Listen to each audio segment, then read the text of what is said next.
Ladies and gentlemen, the President of the United States.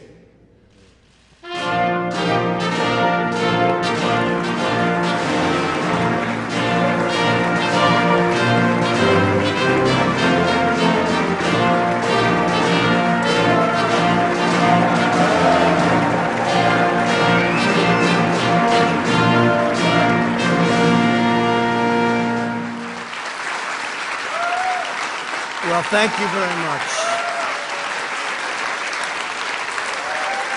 Thank you.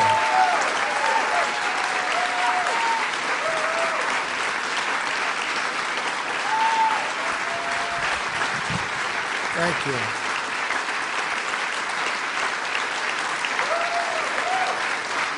Wow.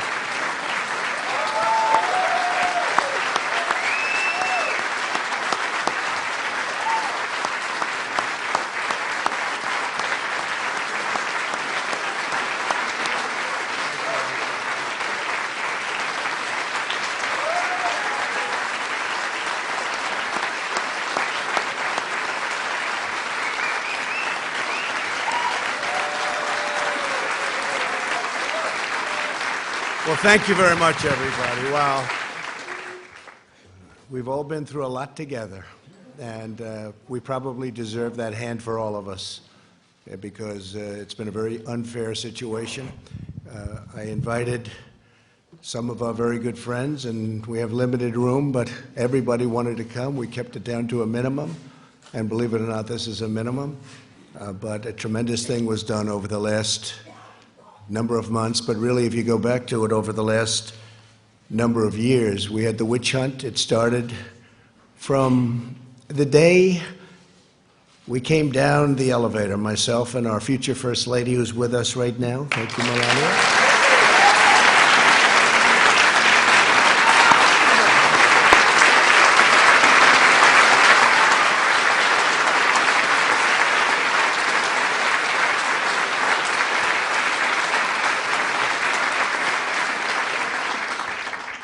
And it never really stopped. We've been going through this now for over 3 years. It was evil, it was corrupt, it was dirty cops, it was leakers and liars. And this should never, ever happen to another president, ever. I don't know that other presidents would have been able to take it. Some people said no, they wouldn't have. But I can tell you, at a minimum, you have to focus on this because it can get away very quickly. No matter who you have with you, it can get away very quickly. It was a disgrace. Had I not fired James Comey, who was a disaster, by the way, it's possible I wouldn't even be standing here right now. We caught him in the act. Dirty cops, bad people. If this happened to President Obama, a lot of people would have been in jail for a long time already, many, many years. I want to start by thanking some of, and I call them friends, because, you know, you develop friendships and relationships when you're in battle and war, much more so than, gee, let's have a normal situation. With all that we've gone through, we've done, I think, more than any president and administration.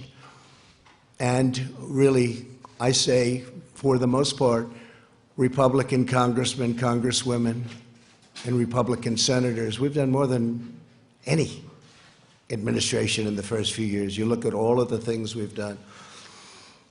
I watched this morning as they tried to take credit for the stock market from think of that. Let me tell you, if we didn't win, the stock market would have crashed. And the market was going up a lot before the election because it was looking like we had a good chance to win, and then went up tremendously from the time we won the election till the time we took office, which was November 8th to January 20th. And that's our credit. That's all our credit. And leading up to that point was our credit because there was hope. And one of the reasons the stock market's gone up so much in the last few days is people think we're doing so well. They liked the State of the Union speech.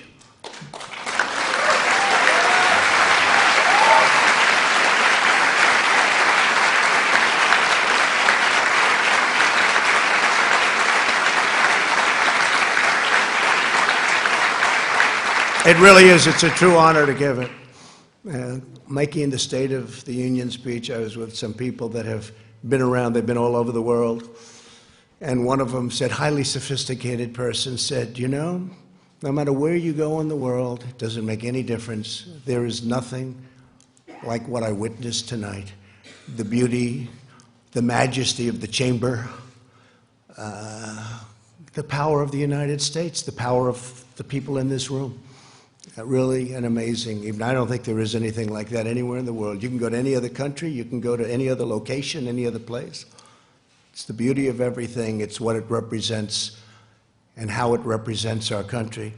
I want to start by introducing some of the people that are here. I know some are going to be left out, but they work so hard.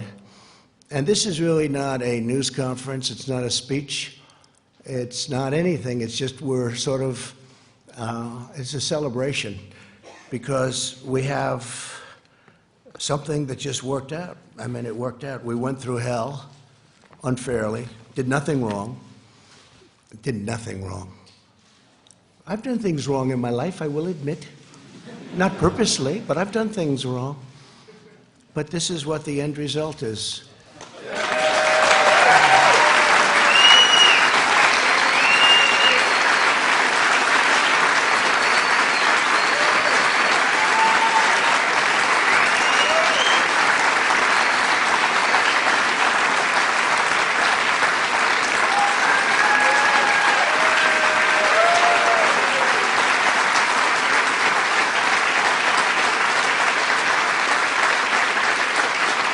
So, you can take that home, honey. Maybe we'll frame it. It's the only good headline I've ever had in the Washington Post. I tell you. But every paper is the same. Does anybody have those papers? Does anybody have them? Because they're really like that, so I appreciate that. But some of the people here have been incredible warriors. They're warriors. And there's nothing from a legal standpoint. This is a political thing. And every time I'd say, this is unfair, let's go to court, they say, sir, you can't go to court. This is politics. And we were treated unbelievably unfairly. And you have to understand, we first went through Russia, Russia, Russia. It was all bullshit. We then went through the Mueller report. And they should have come back one day later. They didn't. They came back 2 years later, after lives were ruined, after people went bankrupt, after people lost all their money. People came to Washington to help other people. Bright-eyed and bushy-tailed, I say. They came, 1 or 2 or 3 people in particular, but many people. We had a rough campaign. It was nasty. It was one of the nastiest, they say. They say Andrew Jackson was always the nastiest campaign. They actually said we topped it. It was a nasty both in the primaries and in the election. But you see, we thought after the election it would stop, but it didn't stop. It just started. And tremendous corruption. Tremendous corruption. So we had a campaign. Little did we know we were running against some very, very bad and evil people with fake dossiers, with all of these horrible, dirty cops that took these dossiers and did bad things. They knew all about it. The FISA courts should be ashamed of themselves. It's a very tough thing. And then we ended up winning on Russia, Russia, Russia. It should have taken the one day, as I said, and it took years. Then Bob Mueller testified. That didn't work out so well for the other side. But they should have said that first week, because it came out. Is that right, Jim Jordan?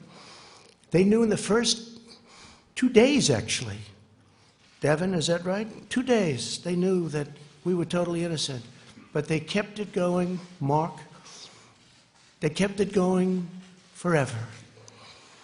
Because they wanted to inflict political pain on somebody that had just won an election that to a lot of people was surprised. I mean, we had polls that said we were going to win. We had Los Angeles Times and a few papers actually said we were going to win, but it was going to be close.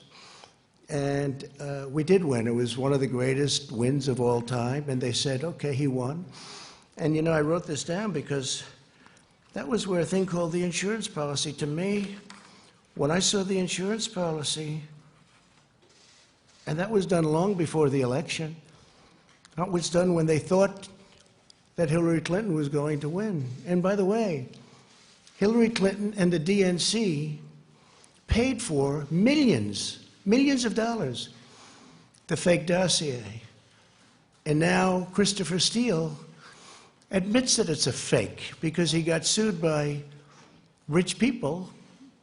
I should have sued him too, but when you're president, people don't like suing. I want to thank my legal team, by the way, not for that advice, but for other advice. Pat, Jay, Pat, you guys stand up, please. Great job.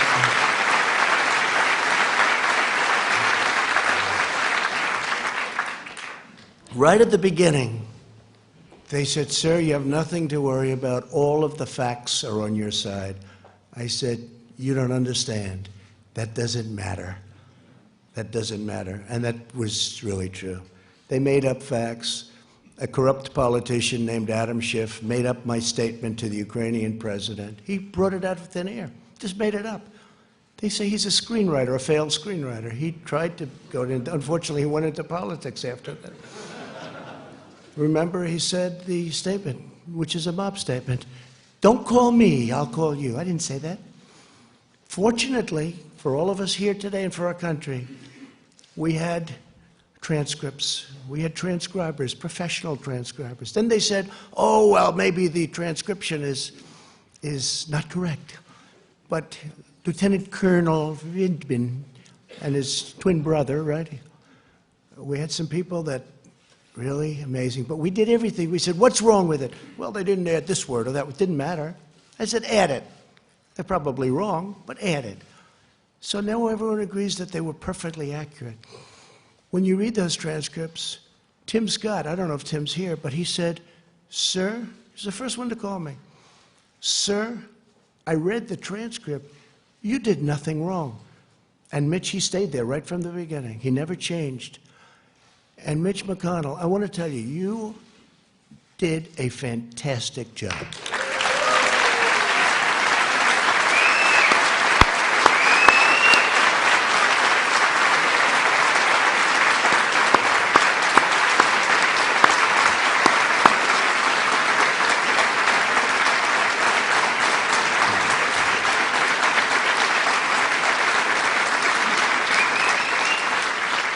Somebody said, you know, Mitch is quiet. And I said, he's not quiet. He's not quiet. He doesn't want people to know him. And they said, is Mitch smart? I said, well, let's put it this way. For many, many years, a lot of very smart, bad in many cases, sometimes good, but people have been trying to take his place. And to the best of my knowledge, I've never even heard the subject come up because they've been wiped out so fast. This guy is great, and I appreciate it, Mitch. And he's also given us 191 now. 191 federal judges, 2 Supreme Court judges, right? We're up to 191. Yeah. Great guy. Great guy. He's a tough guy to read. I'm good at reading people. Tough guy to read, I'd call him. My wife would say, how'd you do with Mitch? I don't know. That's what makes him good, when you can read somebody. Fantastic job. And he understood right from this was crooked politics. This was crooked politics. How about all these people? They're running for office. They're saying the worst things about me, like 8 senators on the Democrat side. Most of them got wiped out. You know, they got their 1% or less. Most of them got less. They decided to go home. Let's go back to California. Let's go back to wherever they came from. Let's go back to New York. How about that one? Our New York Senator, Gillibrand. Let's go back to New York after they get nothing. and then they take an oath that they will be fair, that they will be reasonable, all of the different things, and they had to sign. They're not fair, but here's the beauty. So we have 4 left. They're saying the most horrendous things about me. It's okay, it's politics. And then they're supposed to vote on me. They're trying to replace me, and then they're supposed to be voting. So I think it's incredible. But so Mitch, I want to thank you very much, incredible. And you have some of your folks here, and they're incredible people, and they've been right from the beginning. And again, you're out of session. Unfortunately, I only told these folks, let's do this today. We did a prayer breakfast this morning, and I thought that was really good. In fact, that was so good it might wipe this out. But by the time we finish, this will wipe that one out, those statements.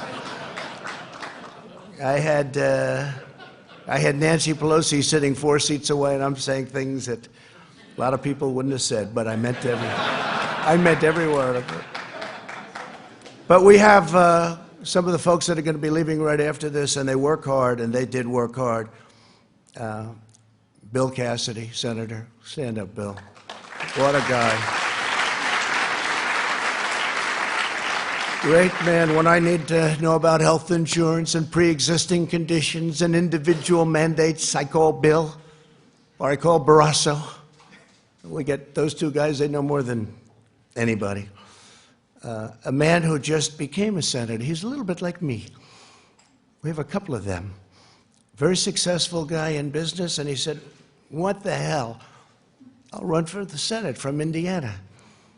And he ran, and I saw him on television destroying his opponent in a debate. I said, this guy could win, and I got behind him. And Mike Braun, you have done some great job. Thank you very much. Tough. Thank you. A man who got James Comey to choke, and he was just talking in his regular voice. He is the roughest man. He's actually unbelievable, and I appreciate the letter you sent me today. I just got it. But he's got this voice that scares people. People from Iowa can be very tough. We're doing very well in Iowa. But I'll tell you, Chuck Grassley, he's looking at Comey. Well, you tell me, what did you say? Now, he wasn't being rough. That was just the way he talked. And that was when Comey announced that he was leaking, lying, and everything else, right? He choked because he never heard anybody talk like that. You should have gone, I wish you got angry. You could have gotten the whole ball game. He would have said, I give up. Chuck Grassley is an incredible guy.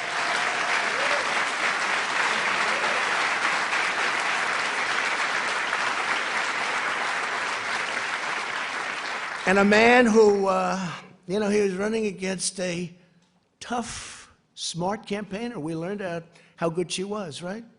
She was a great campaigner. In fact, by the end of the campaign, I thought she was more for me than you were, Josh. I was worried. I saw her ads. She was saying the greatest things about me. And you know who I'm talking about? And I went to a great place, Missouri, and I said, who do you have to beat her? And they said, well, we have 4 people. I said, let me see them. I got to interview people. Can you imagine? I'm interviewing people for the United States Senate. This is what I do. Where have I gone? But I love it. I love it because we're getting great people. The first one I met was Josh Hawley. After about 10 minutes, I said to the people, don't show me anybody else. This is the guy. He was the Attorney General, did a phenomenal job in the state, highly respected. And Claire McCaskill. So the theory was you couldn't beat her. Great campaigner. Remember the last campaign? She was going to be taken. She was always going to be taken out, and she wins. And people say, how did that happen? Didn't happen with him. But she got so friendly toward me. In fact, one of the ads I still have, I'm putting it in the archives as one of the best ads I've ever made. And she tried to convince people that we were best friends. But Josh ended up winning by 5 or 6 points. You were unbelievable. You were tough. And you are something. And one of the greatest supporters on the impeachment hoax was Josh Hawley. He was incensed, actually. I watched him. He was incensed at what they were doing and what they were saying. And those were the ones. You know, I had some that said, oh, I wish he didn't make the call, and that's okay. If they need that, it's incorrect. It's totally incorrect. And then you have some that used religion as a crutch.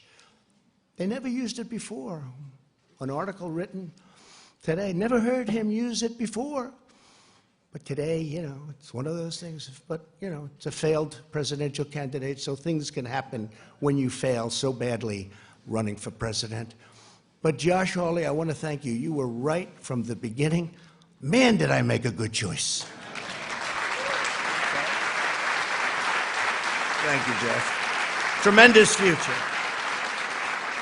A man who is brilliant and who actually was deceived to an extent, comes from a great state, Utah, where my poll numbers have gone through the roof, and one of the senators' poll numbers, and not this one, went down big. You saw that?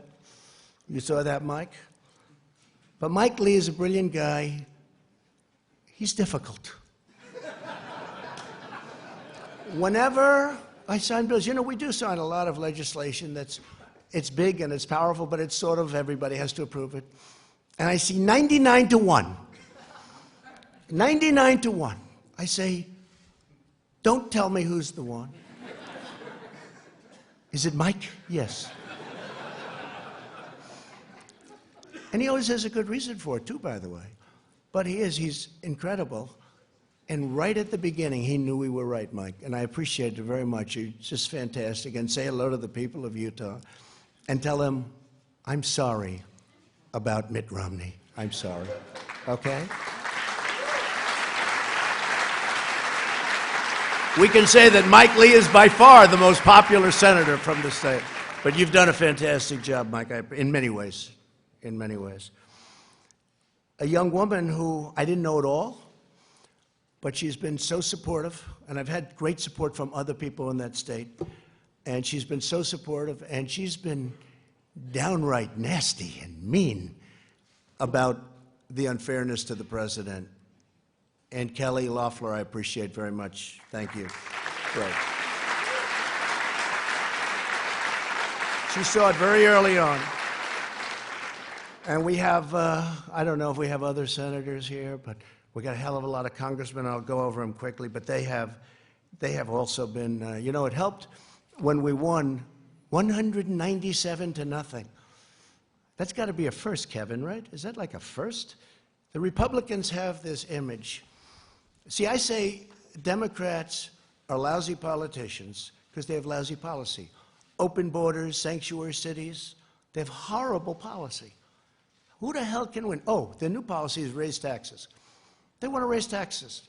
You know, all my life I wasn't in politics, but I'd say, if you're a politician, you want to say, we're going to lower taxes. They want to raise taxes. So they have open borders, sanctuary cities, raise everybody's taxes, get rid of everybody's health care, 180 million people in the United States, and they're really happy. And we're going to give you a health care that's going to cost more money than the country could make in 30 years if it really does well. That's 1 year. So I've always said they're lousy politicians, but they do two things. They're vicious and mean. Vicious. These people are vicious. Adam Schiff is a vicious, horrible person. Nancy Pelosi is a horrible person. And she wanted to impeach a long time ago when she said, I pray for the president. I pray for the president. She doesn't pray. She may pray, but she prays for the opposite. But I doubt she prays at all. And these are vicious people. But they do two things. They stick together. Historically, I'm not talking now. They stick together like glue. That's how they impeached, because they had whatever the number is, 220 people. So if they don't lose anybody, they'll be able to impeach anybody. You could be George Washington. You could have just won the war, and they say, let's get him out of office. And they stuck together, and they're vicious as hell. And they'll probably come back for more, but maybe not, because the Republican Party's poll numbers, Mitch, have now gone up more than any time, I think, since 2004, 2005. And you know what happened then? But in normal times, decades, you would call it. That was a little unusual time. It was for a very short period.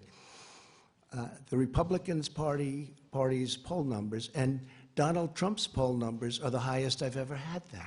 So maybe they won't. It's no way to get your poll numbers up. It's not worth it.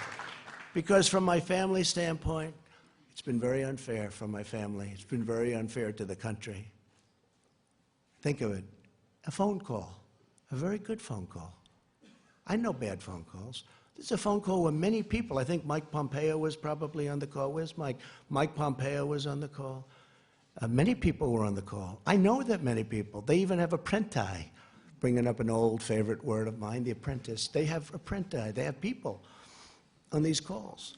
And I know there are many, when I speak to the head of a nation, and they have many people on. I mean, also, do you think they're just, in the case of Ukraine, he's a new president.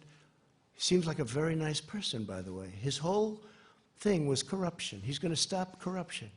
We even have a treaty, 2001, 1999. It's a treaty, signed treaty, that we will work together to root out corruption in Ukraine.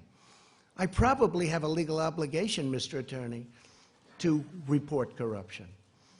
But they don't think it's corrupt when a son that made no money, that got thrown out of the military, that had no money at all, is working for $3 million up front, $83,000 a month, and that's only Ukraine. Then goes to China, picks up $1.5 billion.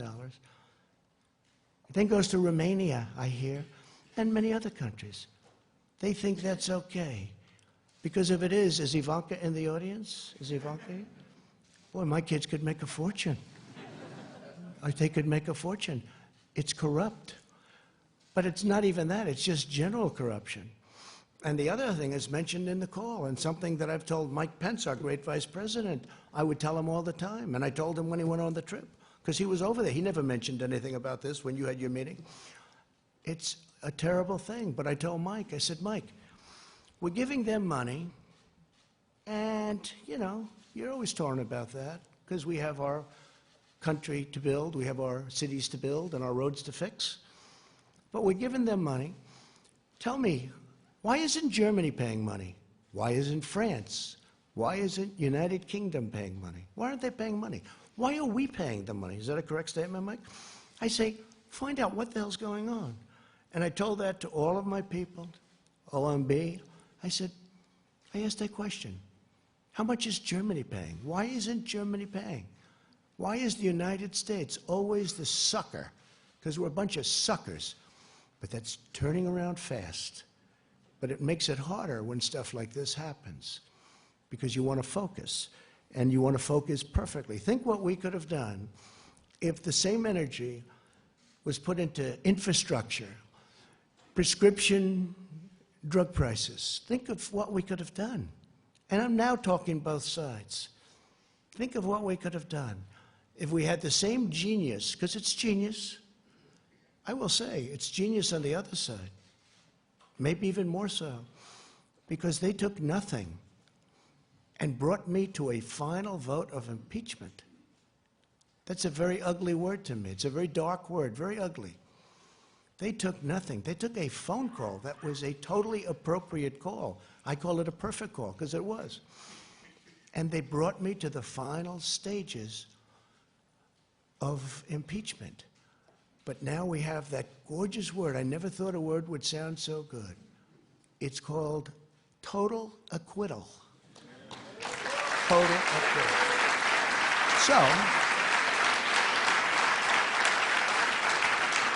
So I want to, if I could, real fast, just introduce a few of the people. I have to start with Kevin. Man, did you do a job?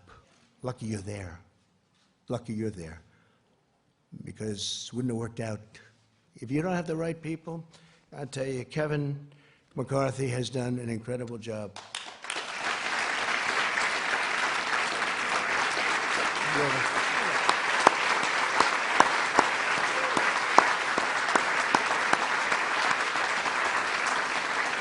And he loves his job, and he loves his country. Tell you what, Mitch and Kevin, they love what they do. Now, Mitch wouldn't even tell you he liked it. Say, Mitch, do you like it? I don't know. He's the greatest poker player, right? Kevin will say, I love it, right? And I will say that you're going to be Speaker of the House because of this impeachment hoax. I really believe it. I really believe it. And I'm going to work hard on it. I'm going to try and get out to those Trump areas that we won by a lot. And you know, in 18, we didn't win. We just won 2 seats in North Carolina.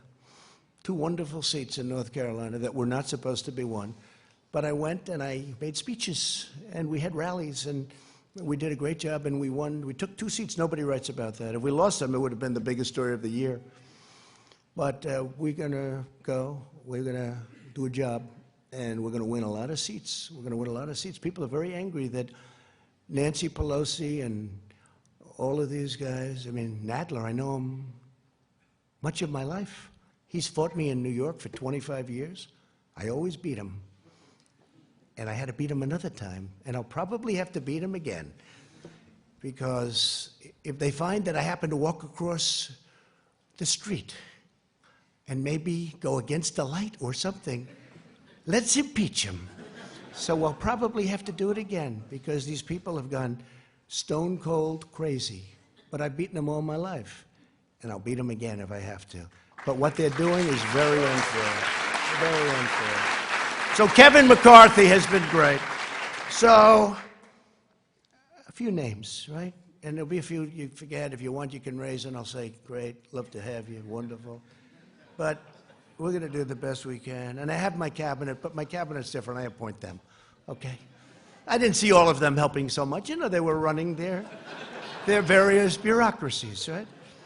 Now, my cabinet's great, and they're all here. But today is the day to celebrate these great warriors, right? These are great warriors. They really fought hard for us. And so I'll start Kelly Armstrong, North Dakota. Kelly, thank you. Great job. Great job. Jim Banks of Indiana. Jim, thank you. Great job. Andy Biggs. Where's Andy? Boy, oh boy, Andy. There's a guy. He's tough. I hear we're doing well in Arizona, huh? It's going good, yeah? I think so. I think I saw a poll that was very good. For me, I think we have to make sure Martha's going to do, I think Martha's going to do good. But we have some states that are going to be not easy. But Arizona's been great. And we're stopping illegal aliens from coming in. We're putting up walls. New Mexico, too, a state that's never been in play for Republicans, is totally in play, right? Nevada's really looking good. We're doing well. We're doing well. We're going to have a great... There's more spirit. I will say this. There's more spirit now for the Republican Party, by far, than the Democrats. You know, Mike Pence just got back from a place, a beautiful place that Chuck Grassley knows well, Iowa. And he was talking about this fiasco, the Democrats. They can't count some simple votes, and yet they want to take over your health care system. Think of that. No, think of that. But we also had an election out there, and we got 98% of the vote. We have 2 people running, you know, and I guess they consider them non-people, but they are running. I mean, one was a governor, one was a congressman. They're running. We've got 98% of the vote, and everybody from the media was saying, who are those crowds over there? You know, they expect it to be one of these competitive where everybody's running because they want to win, they want to win. And it was Trump, right, Mark Meadows? It was Trump. This was a Trump crowd. And actually a lot of my guys went there. They went to Iowa, and a lot of friends went there, and we had tremendous, they say the spirit for the Republican Party right now is stronger, I think, than it's ever been in the history of our country. I think it's stronger than it's ever been. And that includes honest Abe Lincoln. You know, a lot of people forget Abe Lincoln. I wish he were here. I'd give him one hell of an introduction. But he was a Republican. Abe Lincoln, honest Abe. Bradley Byrne, Alabama. What a great place. Thank you, Bradley. A man who has been an unbelievable friend of mine and spokesman, and somebody that I really like. And I know, Kelly, you're going to end up liking him a lot. something's going to happen that's going to be very good. I don't know. I haven't figured it out yet. But Doug Collins, where is he? Where is Doug? You have been so great. Thank you very much, Doug. Thank you very much. Yeah, thank you. Really amazing job. A young man who is born with a great gene, because I know his father and how great a politician he was, but he's from Florida. Sometimes controversial, but actually he's not controversial. He's solid as a rock, and he's a friend of mine, Matt Gaetz. Matt? Thank you, Matt. Thank you. Great job. All right, this guy. So he's the NCAA, meaning a couple of years ago when he was in college, wrestling champion. NCAA, that's the big deal. That means in all of college, you're the champ, you're the best. His record was ridiculous. Nobody could beat him. And I see it, every time I see it. When I first got to know him, Jim Jordan, when I first got to know Jim, I said, he never wears a jacket. What the hell's going on? He's obviously very proud of his body.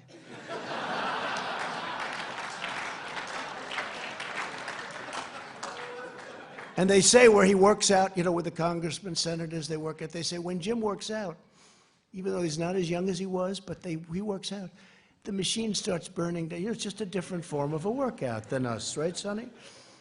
And there he is. Look at that guy. But one day I'm looking, and he looks tough, and I'm looking at those ears. And I say, those ears have something going on there. I said, did you ever wrestle? Yeah, I did. But he doesn't talk. But I checked.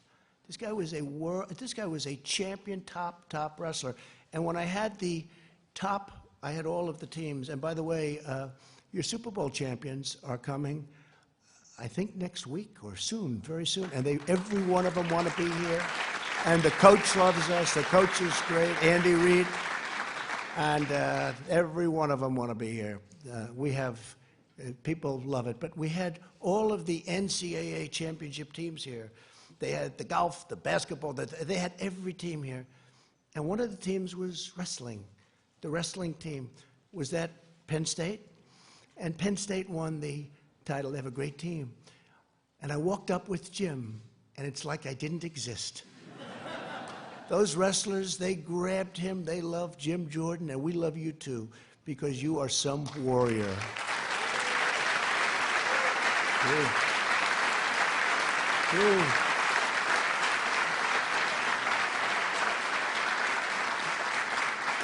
A woman who became a star. We have a couple of women that became stars, you two. And I always liked the name of her, I liked the name, Lesko. I liked it. That's how I picked it. I liked the name. I saw that face. I saw that everything. They gave me cards. She had like 7 opponents, right? And you have no idea how much the public appreciates, how smart, how sharp you are. This I can't tell. I can't tell. They just said, she's really good, she's really talented. I said, let's go. We worked with her. She won her race, tough race. It's no longer tough because what she does out there is incredible. Arizona loves her. But you were so incredible representing, I don't say me, representing our country and getting it out of this impeachment hoax. What you did was incredible. So Debbie, please stand up. Debbie Lesko.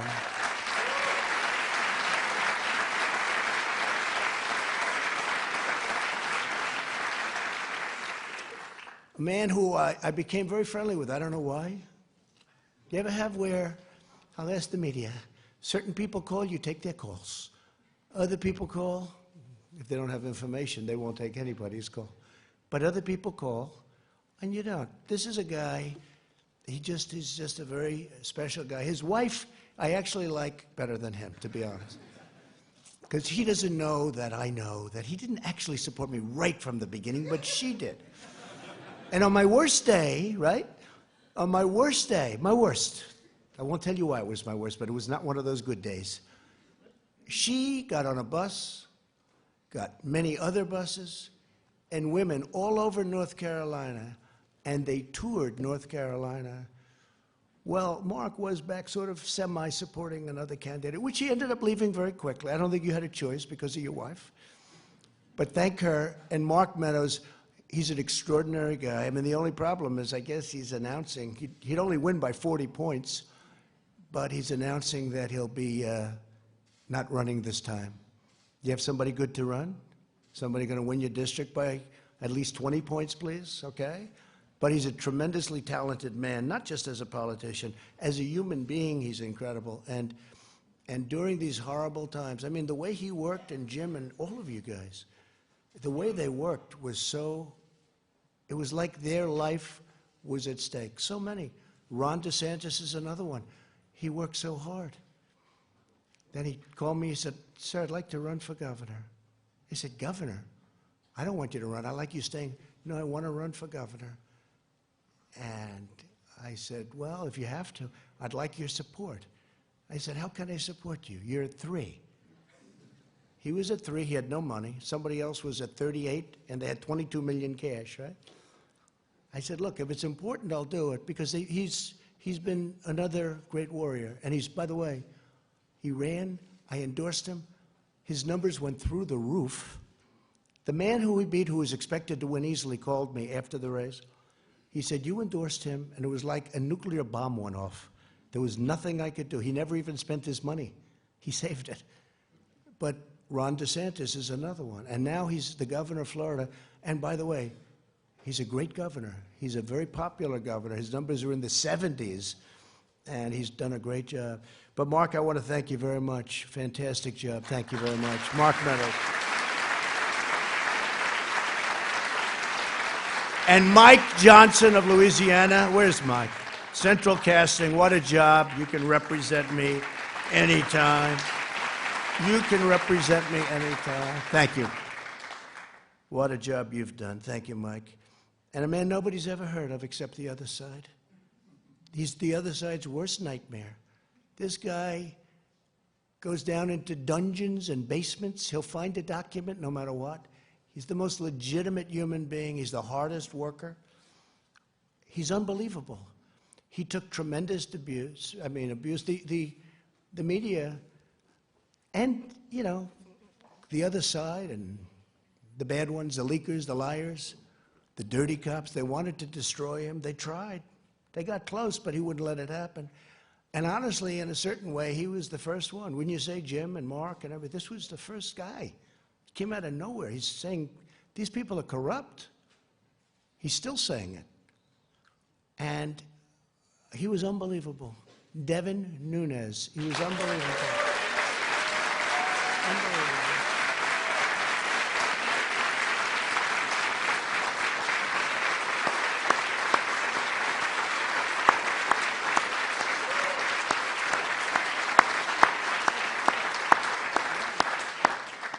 That's so true, Devin. He'd come in and say, I didn't even know him. I just heard there was this congressman who kept going into a basement, into files. He knew something was wrong. You felt it, right? And now we know a lot more than we knew then, right? You never thought it was as bad as it is. And hopefully we're going to take care of things because we can never, ever allow this to happen again.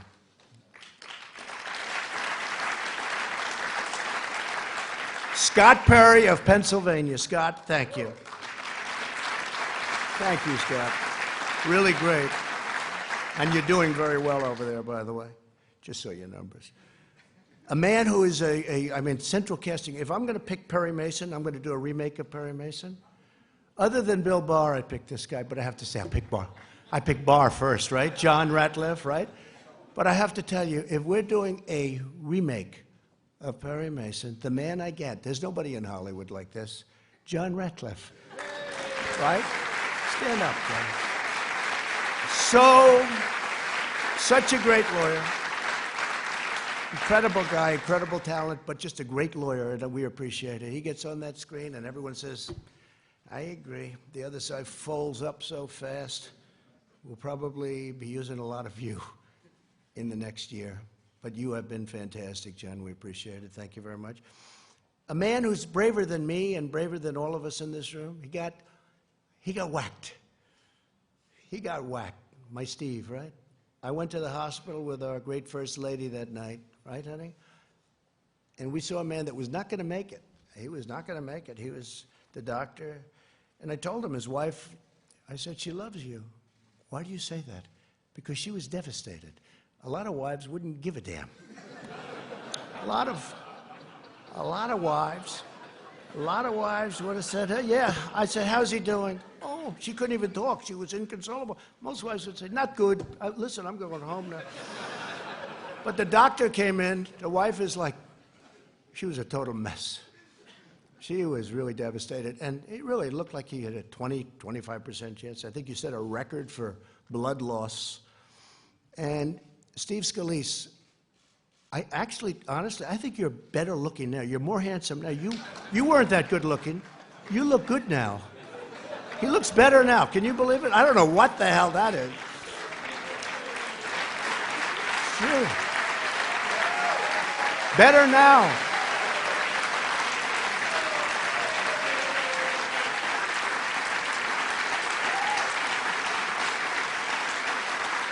What a guy. And he was practicing. He was practicing for the baseball game against, I guess, the Democrats, right? And this whack job started shooting, hurt Rogers. I don't know if Rogers here, but hurt a number of people, hit him, but really hit Steve. Steve was at second base. He was the second baseman.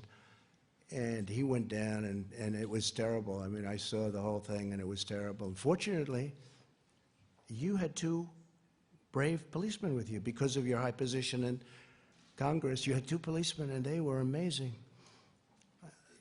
The man and the woman. And they came, and they didn't have rifles. They were against supposedly a pretty good sharpshooter with rifles, good equipment, and all they had was a gun. And they started coming in from the outfield shooting. And they're so far away that a handgun is not preferred. And this guy has the rifle, and he's hitting people, and he was going to move up, and there was no out. I mean, if he would have been able to move up, there was no way to get out. The entrance was a single entrance way on the other side where he was. So everyone went into the dugout, ran into the dugout. But Steve was really hit badly in the stomach, and with a bullet that rips you apart.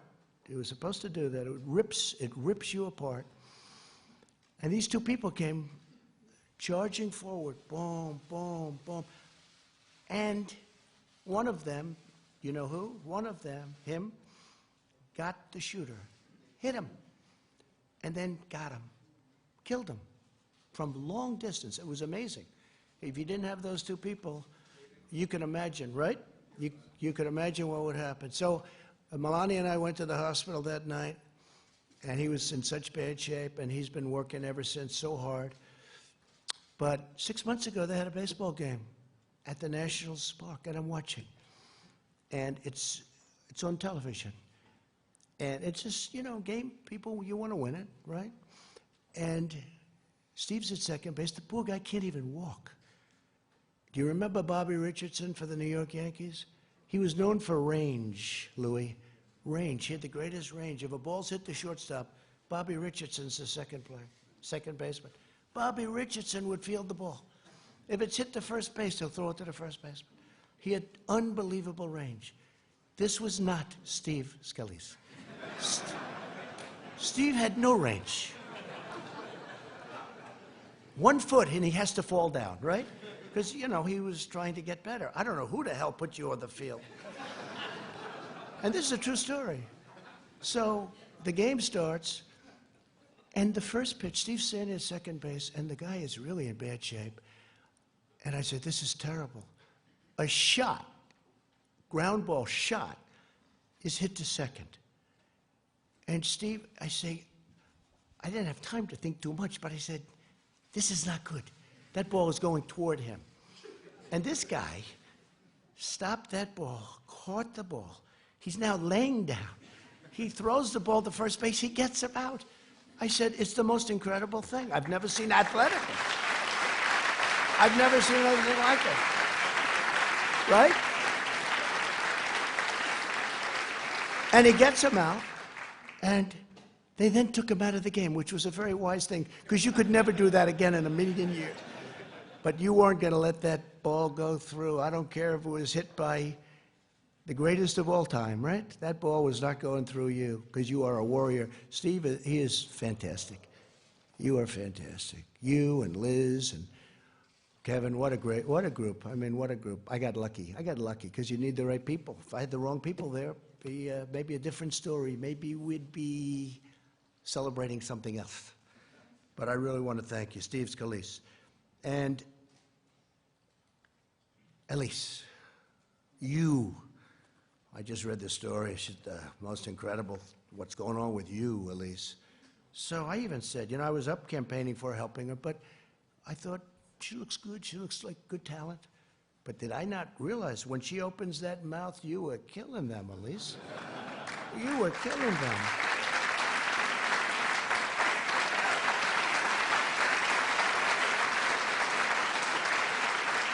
Elise, and there's a big story in the New York Post. I love the New York Post because they treat me well. There aren't too many of you that do, but today you're treating me well. I even had a great headline. New York Times, Washington Post. I had all these great headlines. Maybe we should just end it right there. But you had the greatest story yesterday in the Post. The people from all over the country are contributing to her campaign. They were so enthralled with the way you handled yourself, what you said, the way you said it. And I'll always be your friend. I think it's really an amazing story. What a great future you have. What a great future. Thank you. First Lady agrees, by the way. First Lady agrees. And Michael Turner, you can represent me anytime. Where's Michael? Where is he? Well, you can represent me. How good were you? There's another Perry Mason type, I think, right? What do you think, John? But Michael, you were fantastic, and we appreciate it. Brad Wenstrup. Where's Brad? Brad. Great. It's a big day for lawyers. You notice only the lawyers stayed. All the lawyers stayed behind. Lee Zeldin, how good are you? How good are you? Man.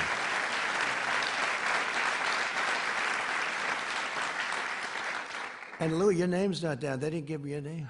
Do you know if I didn't announce Louis, whoever the hell made this list, I got to get rid of him because if I wouldn't have announced Louis, it might have been the end of the presidency. Louis, you have been so great, so tough, and so smart. I got it. But Louis has been amazing. He's a tough guy. He's a smart guy. He's streetwise like crazy. We love Texas. And we're with you all the way, Louis. We're with you all the way. Thank you very much.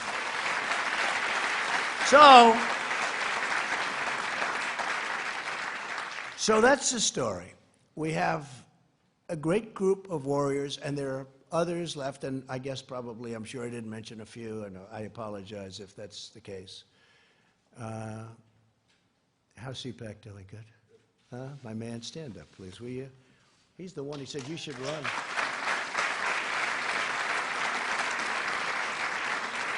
Right? Matt said, it's like 5 years ago, 6 years ago, and I made a speech, and then they do some kind of a straw poll. Who made the best speech? And he said, I made the best speech. Oh, with all these professional, I hate to say this, with all these professional politicians, they voted by far the best speech was Trump. He calls me, he says, you should run for politics. I say, what do I know about politics? But you know what? We learned quickly, and our country has never done better than it's doing right now. So it's pretty good. But thank you, Matt. Great. Say hello. So that's the story. We've been treated very unfairly. Fortunately, we have great men and women that came to our defense. If we didn't, this would have been a horrific incident for our country. When you have Lisa and Peter, the lovers, the FBI lovers, I want to believe the path you threw out for Deputy Director Andrew McCabe. That's the office. There's no way he gets elected, meaning me. There's no way he gets elected. This is Peter to Lisa. He's probably trying to impress her for obvious reasons. There's no way he gets elected.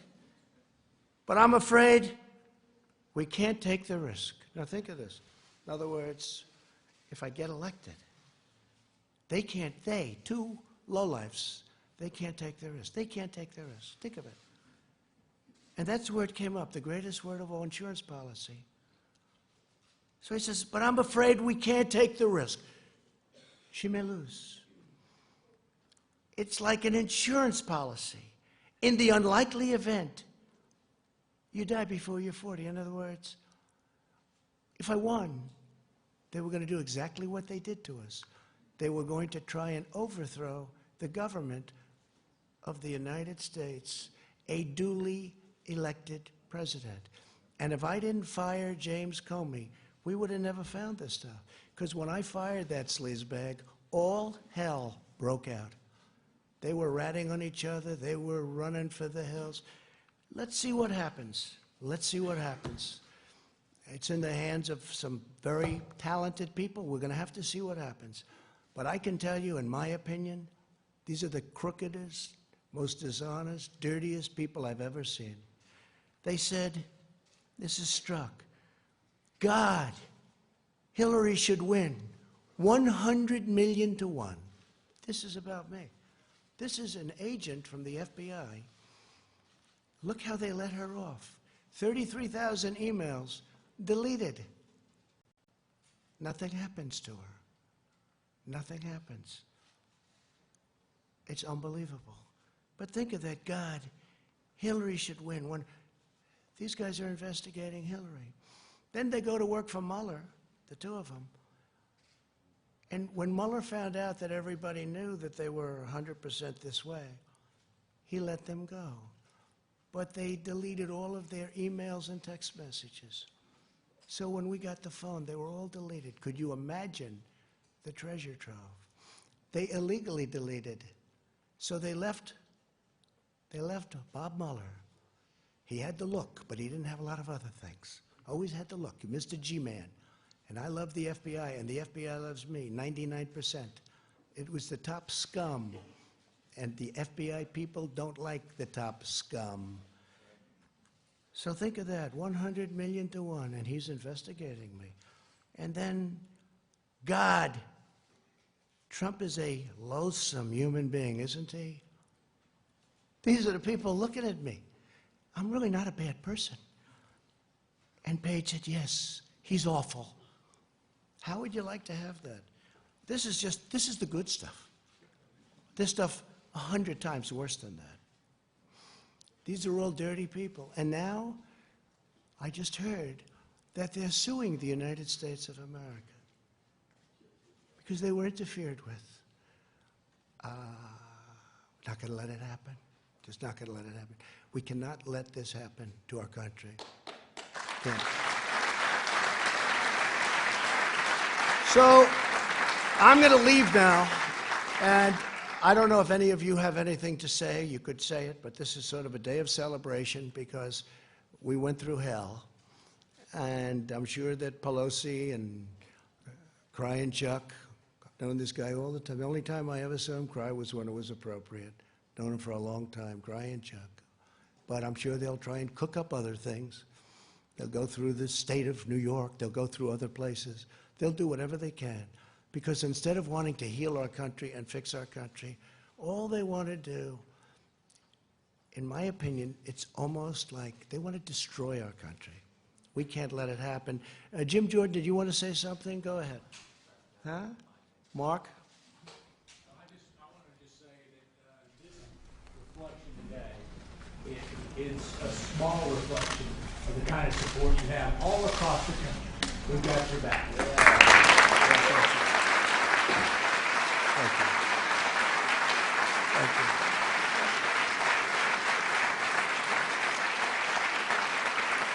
you. This was a highly partisan situation. Pelosi said, I copied it down exactly. Before the impeachment, she wanted to impeach from day one, by the way. Don't let it fool you. You know, she said, no, the impeachment is a very serious thing. I said, she wants to impeach. Watch.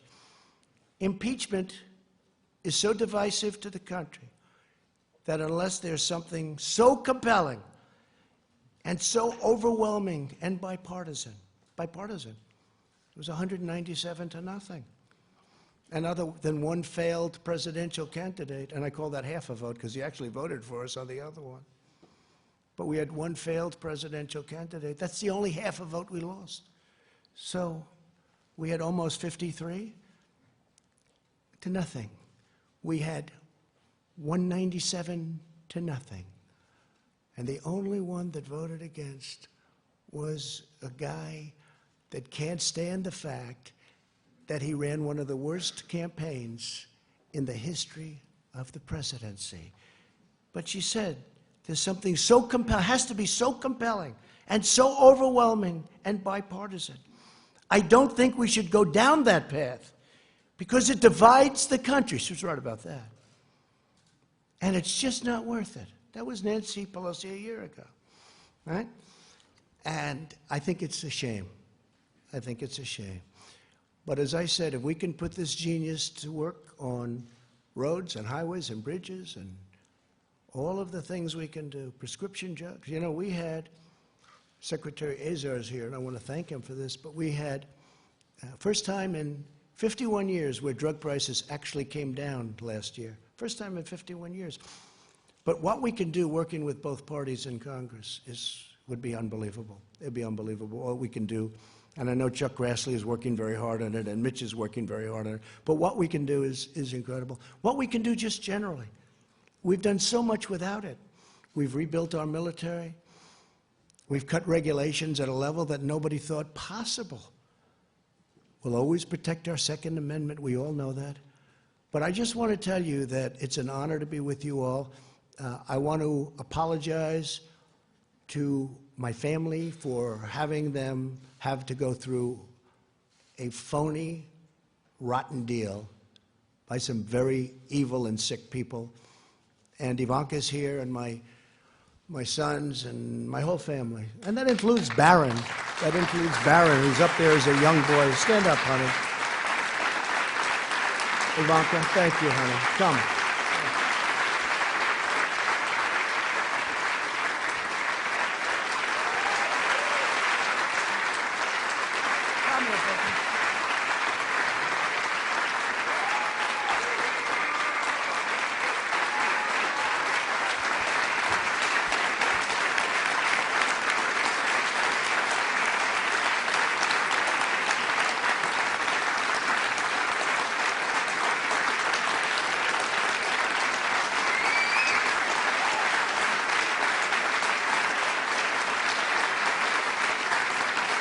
So I just want to thank my family for sticking through it. This was not part of the deal. I was going to run for president, and if I won, I was going to do a great job. I didn't know that I was going to run, and then when I got in, I was going to have to run again and again and again. Every week I had to run again. That wasn't the deal, but they stuck with me. And I'm so glad I did it because we are making progress and doing things for our great people that everybody said couldn't be done. Our country is thriving. Our country is just respected again. And it's an honor to be with the people in this room. Thank you very much, everybody. Thank you. Thank you very much. Thank you.